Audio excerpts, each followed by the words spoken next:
Our first presenter here this morning is the owner and CEO of the Sportscasters Talent Agency of America since 2004. Previously, he worked on the air for ESPN Radio for 4 years. He was on the air in San Diego prior to that, beginning his career in McPherson, Kansas. He's an alum of Kansas State University. It's Jon Chelesnik.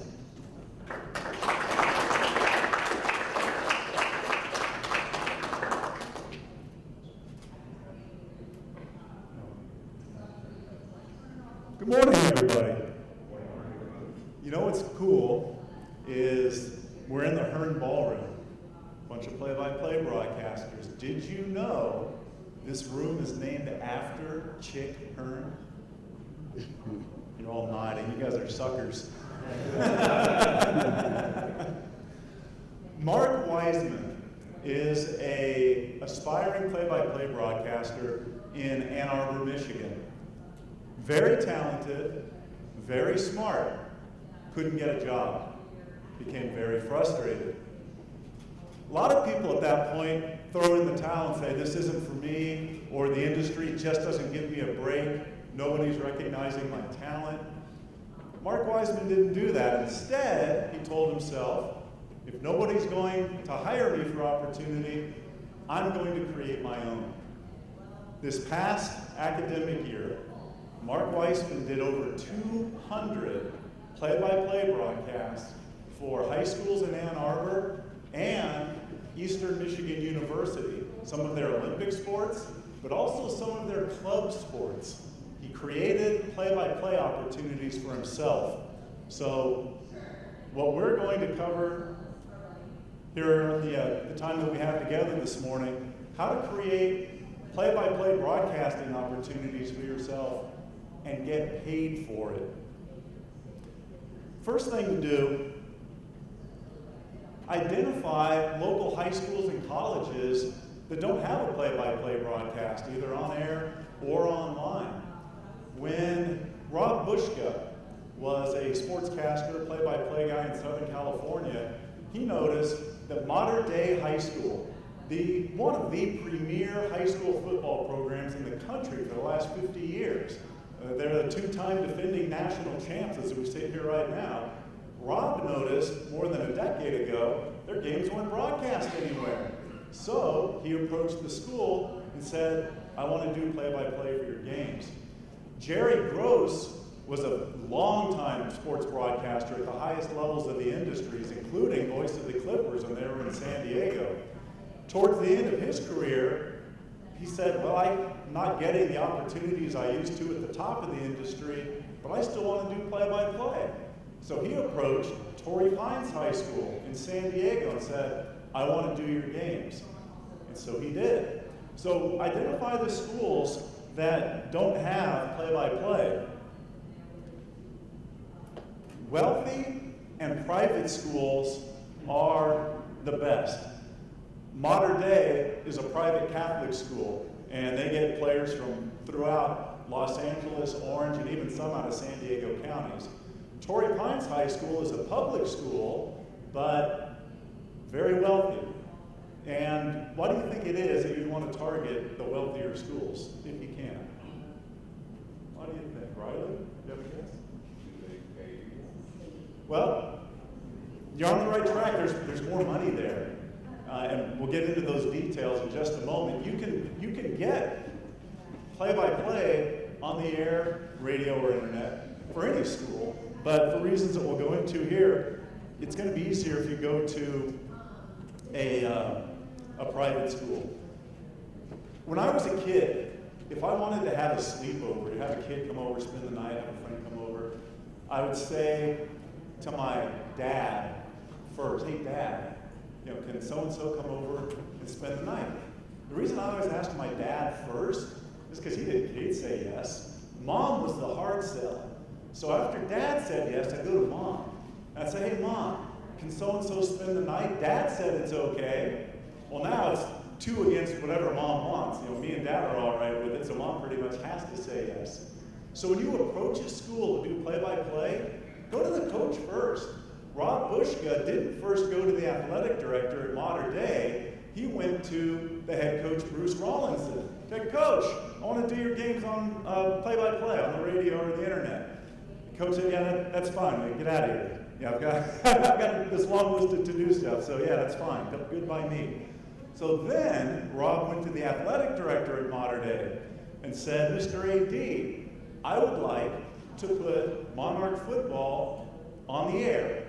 And Coach Rawlinson's already on board with the idea. Well, shoot, the athletic director knows that the football program pays the bills at Mater Dei, at least a large part of it in the athletic department. So of course he was on board. All right, if that's what Coach wants, I got to make it happen. So go to the coach or coaches of the programs for which you want to broadcast first. Now, you have to tell them what's in it for them.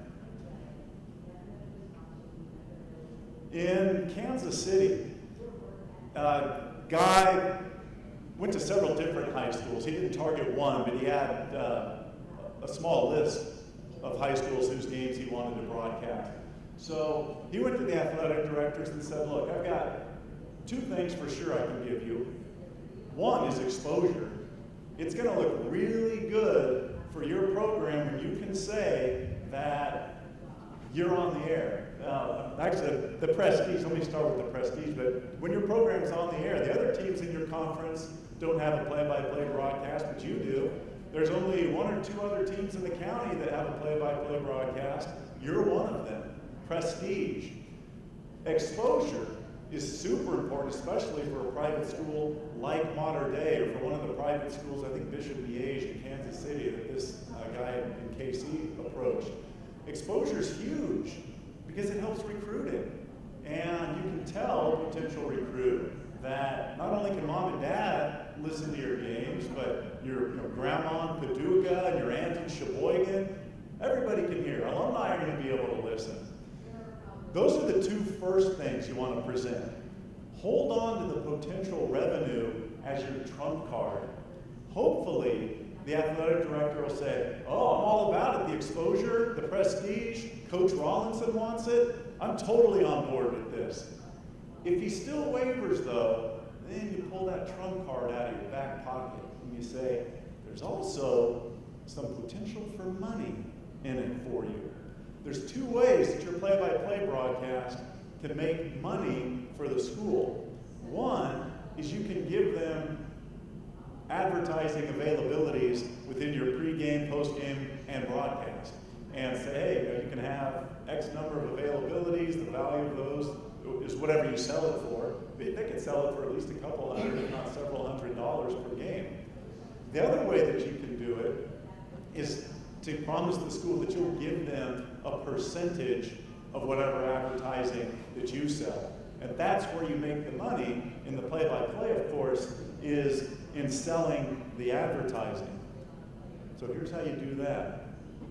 Creating play-by-play broadcasts that pay you. And not only do they pay you, they're going to pay you a lot better than if you're getting paid by the radio station. If you're doing high school football, you might get paid as low as $50 a game. Maybe, if you're super lucky, you could get up to $125 a game. But if you do it yourself, put it together yourself, sell it yourself, and it's going to be a lot easier than you think, and I'll tell you why in a moment, you can make several $100s per game. It's not going to retire on it. It's not going to be the only thing you do in your career, but nothing better than getting paid to polish your craft. So, when Jerry Gross got the approval from Torrey Pines High School to do their games, the first thing he did was go to last year's game programs. He looked at the local advertisers within that program. He also found out one way or another what local businesses had signage up inside the stadium during football season and inside the gymnasium during basketball. You already know those businesses support the local athletic program. There you go. It's like if you are an account executive, you get a sales job at a radio station. What's better? starting and saying you have to build your own list, you know, Logan, you've sold a ton, or starting and they say, Logan, here's a list of 15 advertisers. You'd rather have that second. So you kind of get that when you consult the game programs and stadium signage. Target, in addition, businesses that are owned by parents of players. This now goes back to why you want to target the wealthier schools, because the chances are much better that there are going to be a lot of local business owners, or at least executives of local businesses, whose kids are on the team. And it's such an easier sell to approach those people.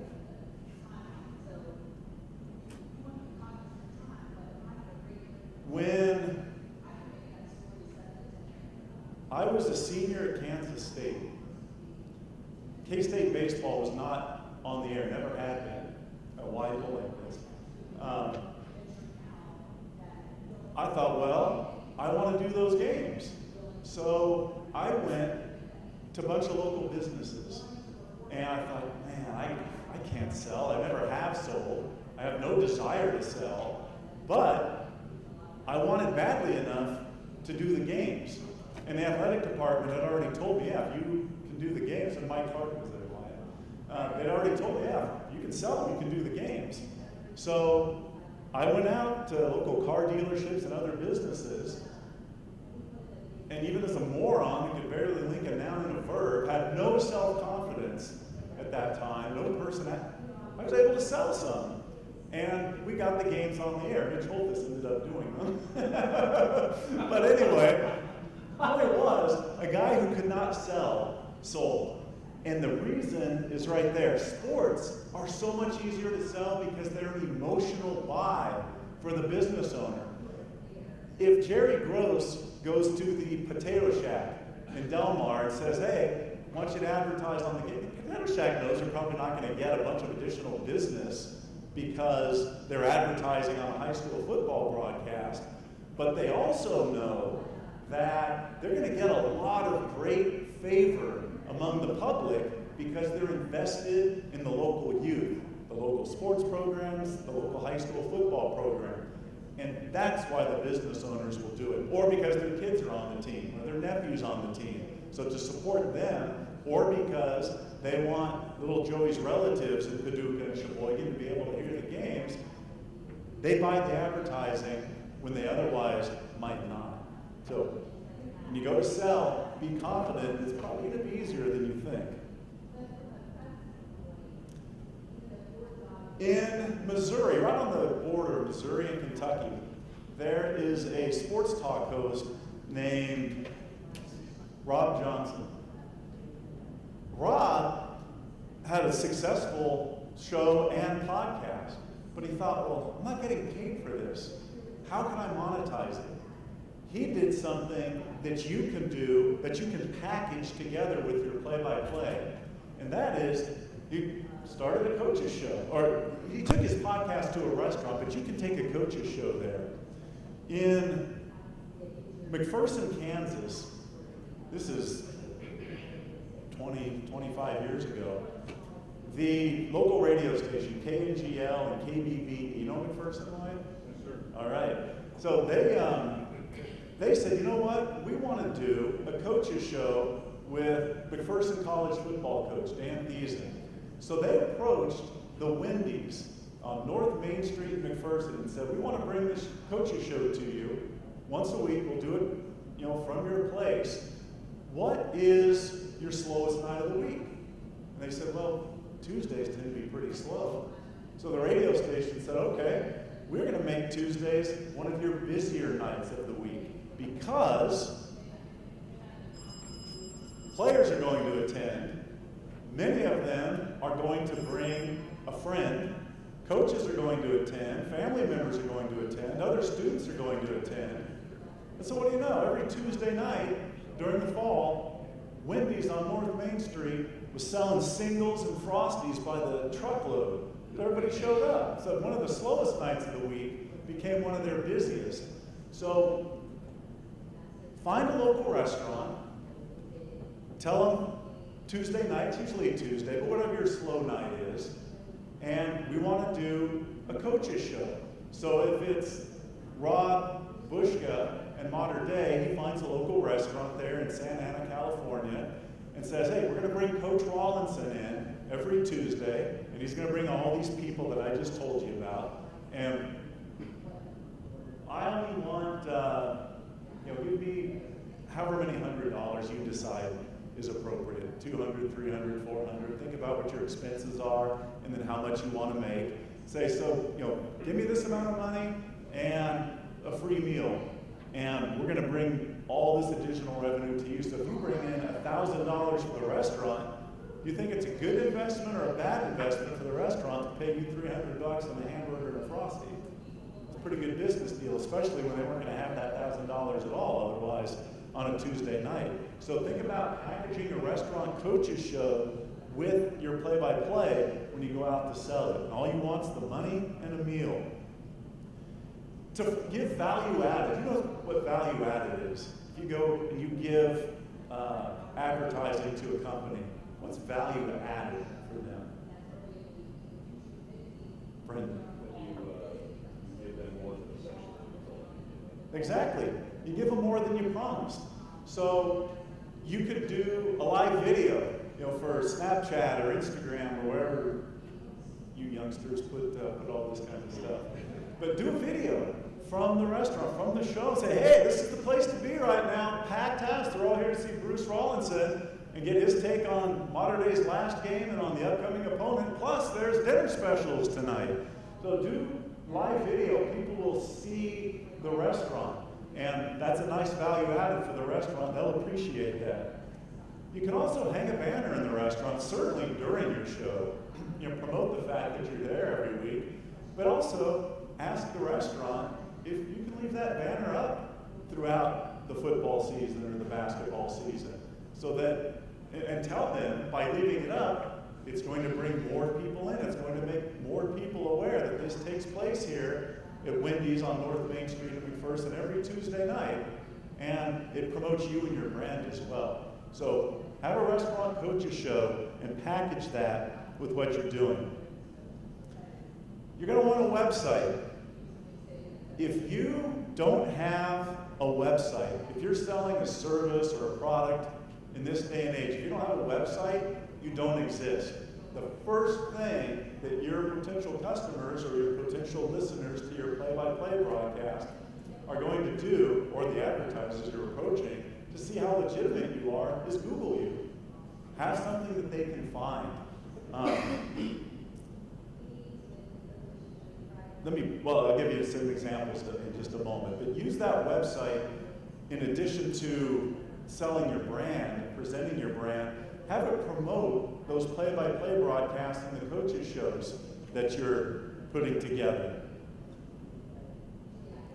Before I get to the streaming sites, in Southern California, there's a guy named Andrew Palovic. He has CA Sports Zone, CASportszone.com. And he's done what we're talking about. He's monetized play-by-play by creating opportunities for himself. So CASportszone.com.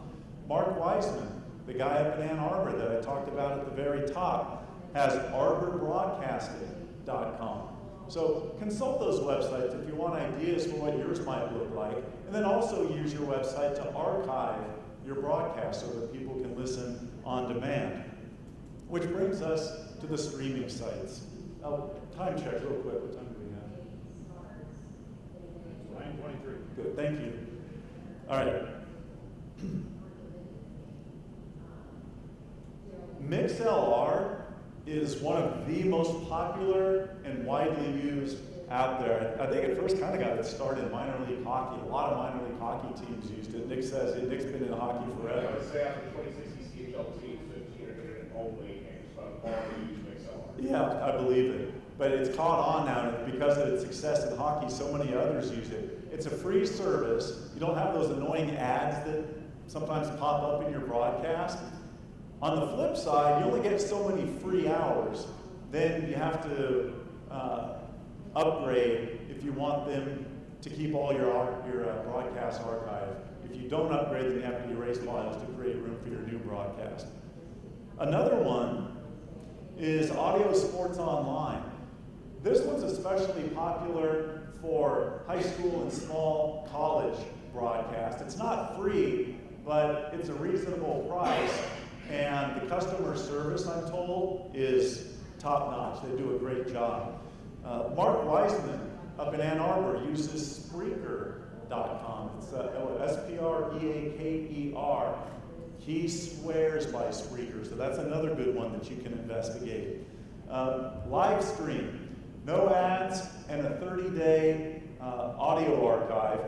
It's $49 a month, but it's unlimited service. So let's say you're doing 4 football games a year, that's about $12 per game. So if you look at it that way, and you're going to net several $100s a game after you sell your broadcast, well then $49 a month for unlimited archives is a pretty darn good deal. And something else for, I think all these sites do, and I know Spreaker does, which is why Mark Weisman loves it, you can embed the archive on your website. So you're not directing people who want to listen to Spreaker, you're taking them to AnnArborSports.com or ArborSports.com, and they can listen on your website. And then one other one, Ustream. HD streaming to all devices, tablets, laptops, smartphone. It's free if you don't mind the occasional pop-up ad. Again, those can get somewhat annoying, but you can eliminate the pop-ups for $99 a month. So these are all different options that you have for streaming sites. Next, I want to kind of get you guys started, get the ball rolling, help you take some proactive steps while we're still sitting in this room. But before we get to that part, what questions can I answer for you? Or what suggestions and information do you guys have to share? That's a great question. A lot of these you can broadcast simply from your phone.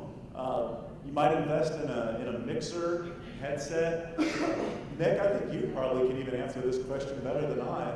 Or any of you who can, what are the production costs, and what are some of the different things besides what I just mentioned that you might want to invest in? Well, obviously a very basic camera would be a few $100. A regular soundboard like an 808. Mm-hmm. That doesn't cost much money. It does require some investment, but if you play the right way, just realizing the basic equipment just shows you have the ability to get a game on air, you can definitely keep it for things at the start. Let me show you. I wasn't planning on this, but this will answer your question. On the STAA website, there's a list of, that's going to fit in there, a list of resources for live broadcast, and for this exact thing. So as this comes up, I'll answer some more questions first while I wait for the internet to come up, but then I'll show you the list. What are some other questions you guys have? What are some of the best ways of going about contacting you? You can even just email them. You can stop by the office. Personal is always better when you have the opportunity. If it's during the summertime, thank you, man. If it's during the summer and coaches might not be on campus, then email is fine.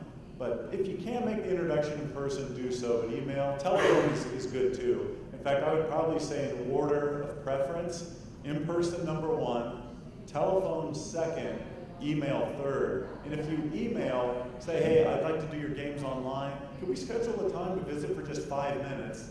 And I'll tell you what I've got in mind. Oh, thank you. So if you go to staatalent.com, click on resources, and then scroll down equipment. So there's headsets, Sennheiser, Audio-Technica are quite popular. Microphones, again, Sennheiser, and Shure mics. I use Shure microphones in my little office studio. Mixers, and this gives you the details too, but Behringer makes a couple of models that are very popular among play-by-play broadcasters. The PV6, Podcast Studio USB. So again, it's just staatalent.com/resources. if you want to look deeper at that list. Other questions? All right, so let's do this. Take a piece of paper out. I want to walk you through some steps or whatever you can take notes on. And if you're not, looking to pursue online play-by-play right now, putting it together for yourself, feel free to look at your smartphone or whatever. But for those of you, I won't be offended, but for those of you that want to try to put something together, let's tackle the initial steps right now. So the first thing I want you to do is write down 3 schools in your area that you think might be good candidates, that either they don't have play-by-play, or they're a wealthy private school or public school, whatever the criteria, but write down 3 schools that would be worth approaching. Your alma mater is always going to be a great option. Take a few moments, don't rush. And while we're going through this little workshop part of things, if you have additional questions, I'm glad to take them. Give you another moment or two to think of your list of 3.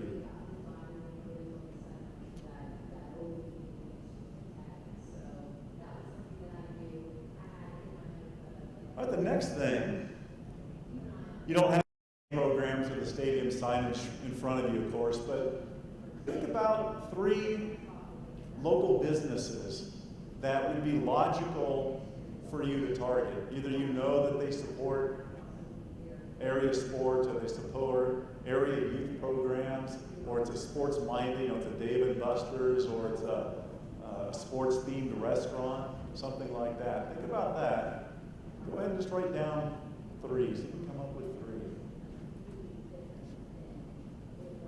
A lot of ideas seem great until you actually have to sit down and start doing them. So I want to get you guys started while we're together right here, so then the task seems a lot more attainable and achievable when you go to do it. Yeah, Logan? So I'm doing something very similar to this. One of the stumbling blocks the last stumbling block actually before all the I's are dotted and T's are crossed is being able to, they're worried that it's going to take money away from their existing booster donations. Mm-hmm. And that's been a tough objection to get by and get both people on the same page with your suggestion. Well, I was going to ask you first, what have you been telling people to try to overcome that obstacle? No, I haven't started selling it yet. I'm still working with the AD. And he's trying to get it to his coaches and get the percentage to where we can both be amenable. But it looks like there's going to be a pretty substantial kind of do not call list, which makes me nervous.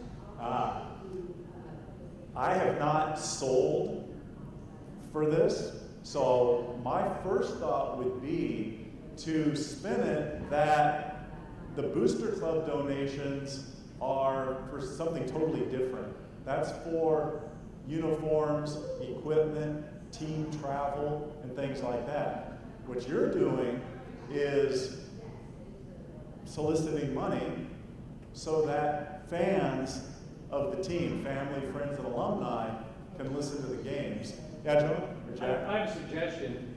I don't know anything about your situation, but here's a blind suggestion. Get all the parties together, talk to the Booster Club, and see if they wouldn't mind making an additional contribution donation that would help this. That way you've kind of got that covered. And if they say no, at least then it's kind of resolved, and you know where you can go from there. That's a great suggestion. So I think with those 2 things, at least as a starting point, is where I would begin. The next thing, so you've got your list of schools, you've got your list of local businesses. Now think about 1 or 2 local restaurants that would seem logical to approach about hosting a coach's show.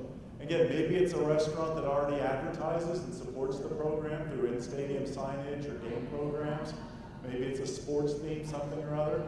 Could be a fast food place. Torrey Pines High School, there's a McDonald's that many of the students go to during lunch. And that would be a logical place to approach about hosting a coach's show. The Wendy's worked great for the radio station in McPherson, so it doesn't have to be a sports bar or a large chain restaurant. It could be a large locally owned restaurant. It could be a small fast food restaurant. But think about that, just write those down. 2 or 3 restaurants that you might be able to approach to do a coaching show.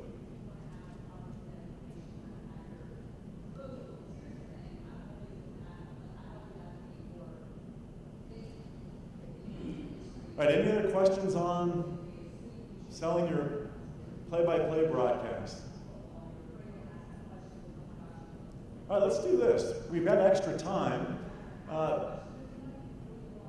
Those of you, Matt gave a good background of what I do. At STAA, we help sportscasters advance their careers. So if you have questions about the industry, the job market, what do I do if an employer says no calls, please? What should my resume look like? What do I put on my demo? How do I format it? What are the do's and don'ts of having a personal website to market my brand? Anything like that, I'm glad to answer those questions.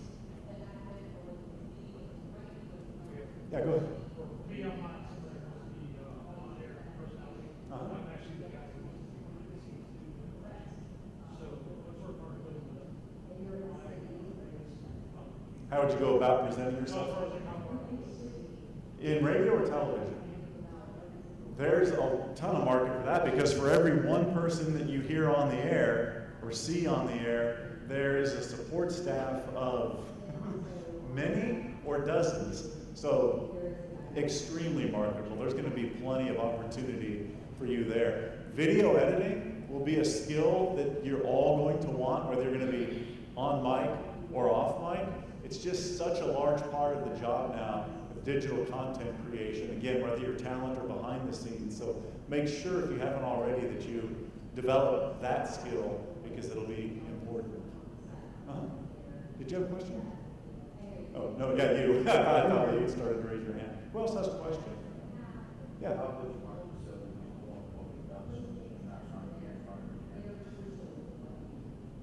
Couple of things I would suggest. First of all, make your cover letter tight. By that I mean keep on point selling your marketable skills. So start your cover letter by stating the name of the position for which you're applying.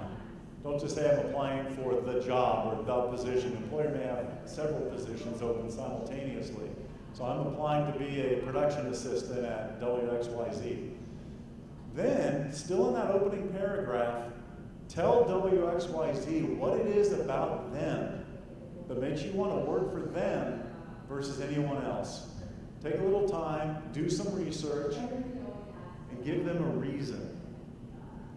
You don't want to just date anyone. You want to let that girl know that she's the one you want to date, because there's something about Mary. Figured John, only somebody my age got the reference. Thank you, John. The second paragraph of your cover letter, and this is applicable no matter what kind of job you're applying for, all these cover letter guidelines. Second paragraph, state your relevant experience. So if you're applying for a job in TV production, tell them that you've run cameras, you've run a Chiron, you've done graphics, whatever you've done. State that. Do not state, if you're applying for a TV production job, that you've done radio play-by-play. I see that common mistake in cover letters all the time. They're applying for a job as a chef making pastries, but they include in their cover letter that they also know how to make a great brisket and homemade ice cream. It's not relevant to the position.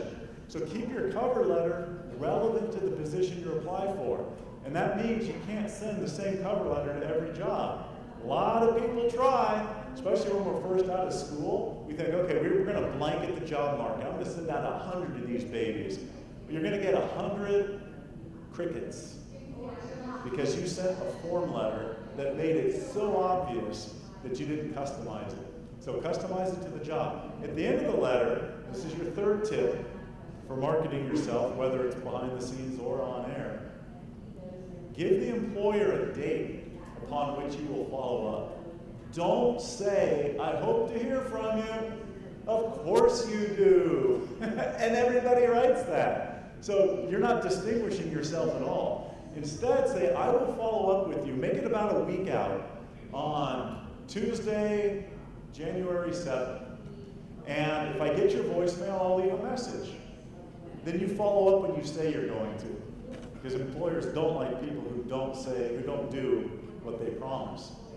So that's, in a nutshell, the first thing to do with your cover letter and how to market yourself. Second thing, have a personal website. Just like a business doesn't exist if you don't have an online presence, it's so helpful for an individual to have a website. I don't care what industry you're in.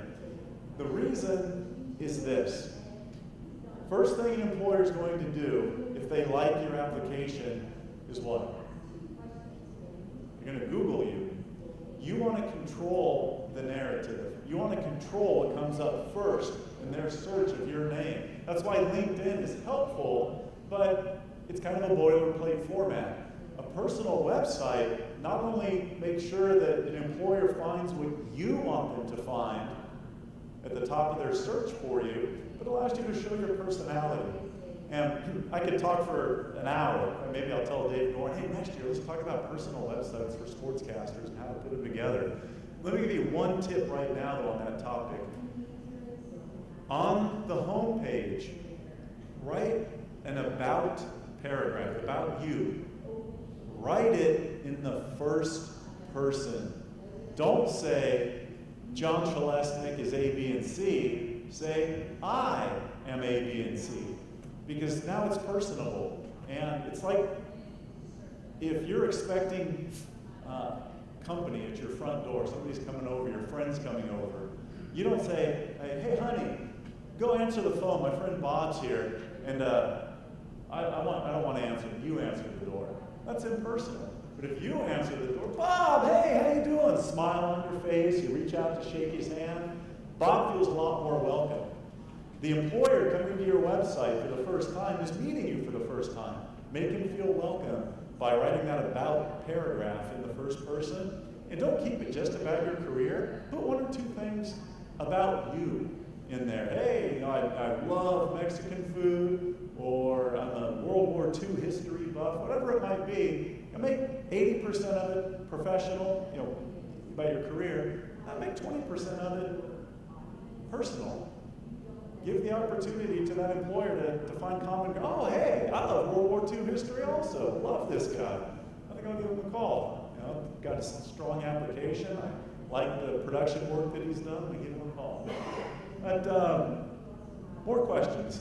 I love the part. Q&A is fun, Brendan. So our industry changes a lot.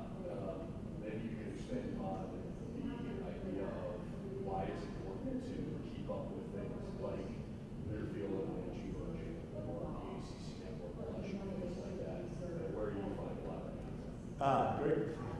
Very good. Brendan is one of maybe the best meter of people and builder of relationships that I've come across in 15 years of doing this. So I'm not surprised you asked a great question. Keep up on the industry because, well, for many reasons. If you get to the point of an interview, there may be information that comes up organically that if you don't know, like Learfield and IMG have merged, then you're going to look uninformed and you may cost yourself the job. Before you would even get to the interview, you want to study the industry because, one, you'll find out where there's job opportunity. Oh, K&BR in San Francisco just lost a host. There might be oh, no, I see that they already have somebody lined up to do that. But, oh, this guy just left this position. There's an opening there. Or if you've got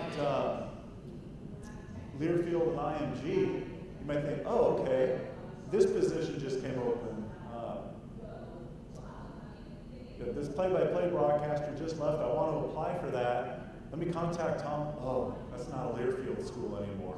Now you look like a moron. So pay attention to the industry to stay informed because it's going to help you build your own career, knowing where there's openings, knowing who the people to meet are, who's in charge of hiring at the ACC network. Something that just happened within the last 3 months at ESPN. The people who hire on-air talent at ESPN have all changed responsibilities. And I'm not even certain yet exactly how it's all worked out, but it used to be that, let's just say there were 10 different executive producers who hire talent. And John, if you can pick me up on any of this, feel free. But some of them hired for ESPN, some hired for the U, some might have been in charge of E3, some hired for the SEC network. You never knew who to contact for what.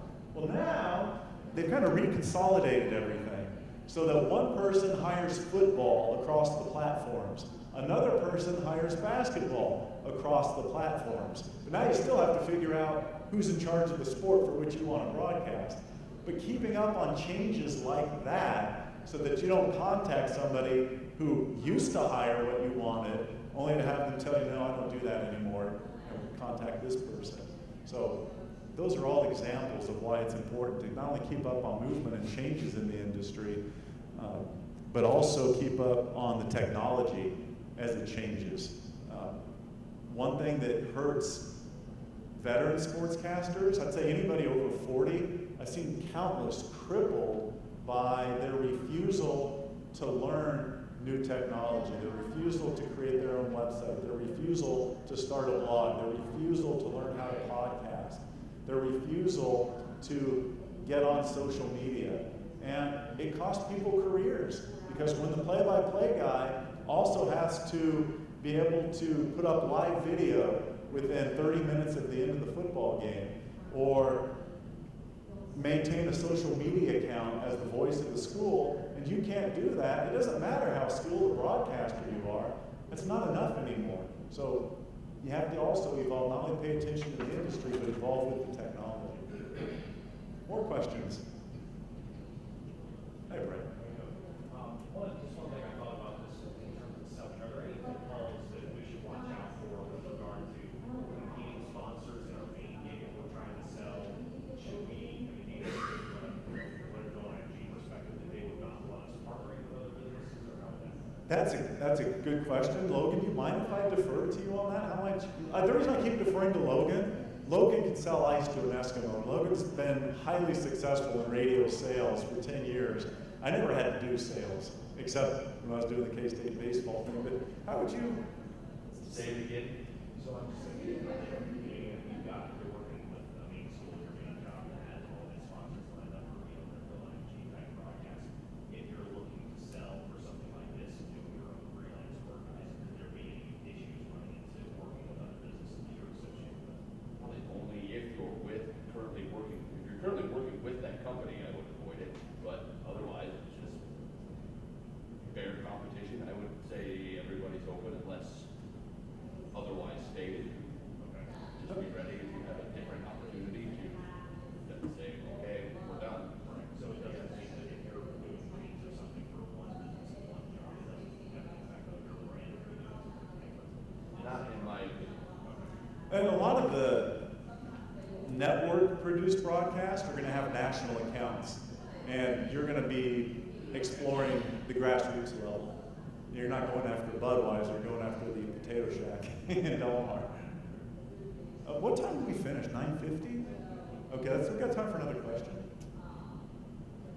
Hey, Kevin. I think one thing everybody here needs to understand, when you apply for a job, if the job is known, there's 200 people applying for that job. And very few people will take the time to look at 200 applications, much less 200 websites, 200 tapes, stuff like that. And nowadays, you better be good, and you better be honest with yourself, and do the right thing. If you're not good enough to get a Division I job, quit trying to chase it and follow this model to get better and do the high school stuff first. Most people think because I got a broadcast degree from such and such university, or because I was on ESPN 3 or E+ broadcast, I'm now good enough to do ACC. It isn't going to happen. One of the disservices that I think E3, E+ has done is it's created a plethora, just way too many people that think they can do it at the network level. And you need to be good enough to apply for a job before you apply. Kevin is forget his exact title, but it's the equivalent of Director of Broadcasting at Liberty University. And you hired Alan York, their current broadcaster, and at least one other hire since you and I have known each other. So he speaks from experience. So pay special heed to his suggestions. Hey, I appreciate you guys being an attentive audience. Thank you. And put on your resume that you attended the Sports Media Convergence Summit. Employers love people who are passionate about the industry, proactive about self-improvement, and engaged in the industry.